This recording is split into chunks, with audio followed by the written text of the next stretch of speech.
Not too long ago, Sightings contacted the Excalibur Club in Chicago to confirm some stories that we'd heard about ghosts roaming around that popular night spot. We found out that not only are the stories true, they're only the tip of the paranormal iceberg at the Excalibur. When our investigative team arrived on the site, they learned that the place was soaked with the blood of Chicago's two greatest disasters. And when they began snapping pictures, something strange happened.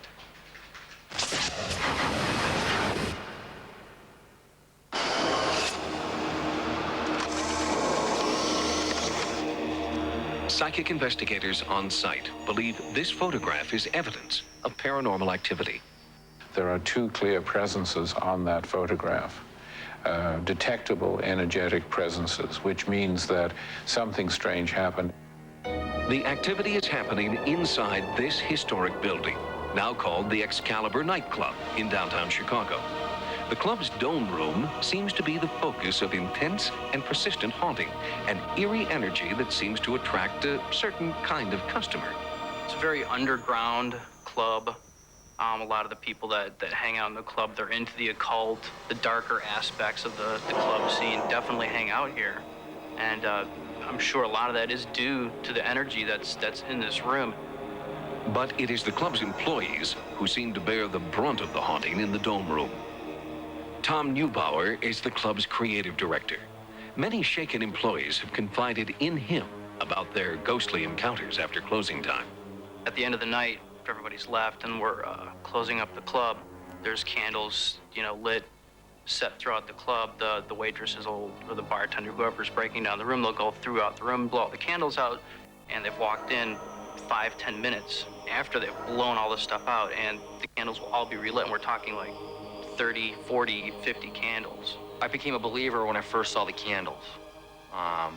The first time, and then the second time, and then the third time. And then I thought maybe somebody's playing tricks.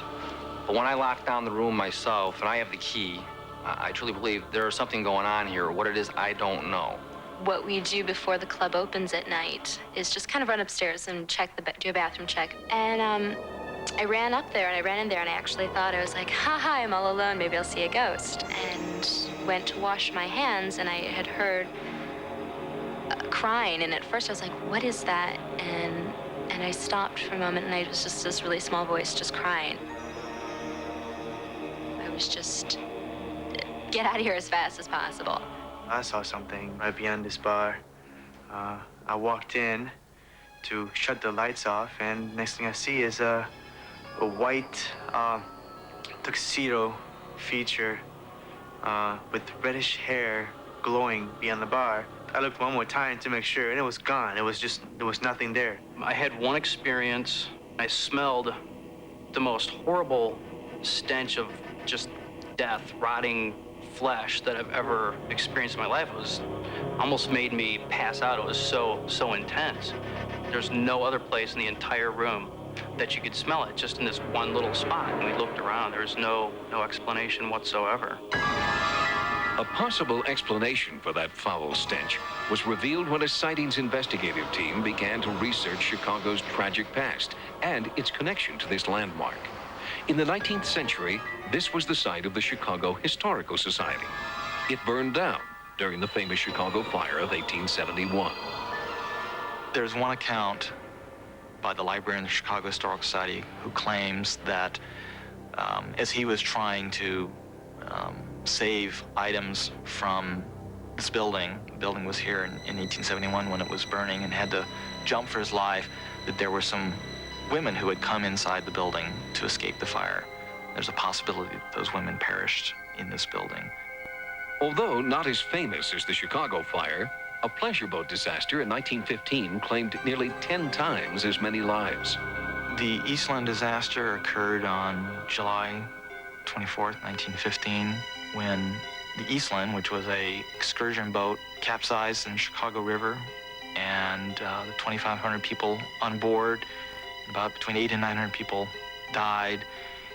And there were women, children, and it had a terrible impact on people in the city. It was a tragedy. Nothing like that had ever happened.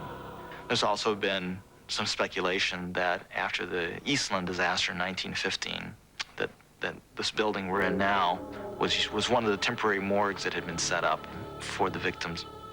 Because the building was intimately connected to the two most deadly disasters in Chicago history, Sightings asked two renowned investigators to evaluate the site. Jorianne Defray, working psychically, and Peter Moscow, hunting for scientific evidence. They were not told the building had been a morgue, but Jorianne senses it right away. In this area, my chest is actually feeling pretty heavy. And I had heard a sense of watching out for the bodies before. Would this at one time have been a place where there would have been bodies or something?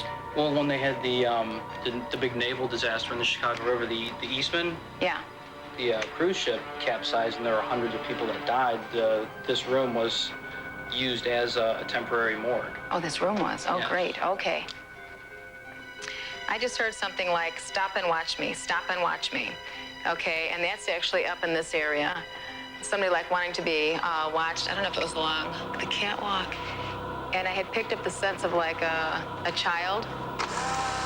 One of the very significant presence that I felt here was a little child running around. And it appeared as though this child was running around looking for its mommy, wanting to find its mother. Jorianne may have sensed one of the Eastland's tiniest victims, a child who was never claimed because his entire family died in the disaster. Okay, right here, I'm getting a sense that somebody's behind that bar. And almost like, I don't know, doing some kind of serving or something else to somebody else that's out here. And it kind of feels like they are not alive. One of the managers had an experience where he saw a bartender in a white tuxedo Good deal. with reddish colored hair. You got it, Peter? Got It something? flashed just as I turned around here, right into this Oh, area. good deal. As I turned around, it went from about a 4.5 to 5 all the way up to the 15 on the dial there. So right in this area here, I believe you're going to find who you're looking for. Yeah. There was a tremendous burst of energy. It was in this same bar area that Peter's camera went off by itself. Our cameras didn't catch the event, but here is the end result. This photograph I took of the bar after we'd picked up the information about the barman standing there behind the bar. This photograph I did not take. I heard the camera click. Clearly there are some abnormally strange streaks of light in this, which I cannot account for. I think it's the barman that triggered this abnormal photography. I thought it was fantastic that the camera had gone off by itself and that we had actually picked up energy on the photograph. Anything that happens with a camera doesn't prove the point 100%. But I think that it is spiritual evidence of what we're looking for. When Jorianne and Peter completed their evaluation, it was clear to them that the haunting is being caused by spirits from Chicago's painful past. This has given the employees a poignant new outlook. Finally, they can put names and faces to the spirits here. Peter Moscow and Jorianne Defray were brought in only to help identify the source of the haunting. Having done so, it's now up to the people who work in the building to decide whether they should ask a psychic investigator to perform a cleansing or instead to respect the spirits and their otherworldly claim to that property.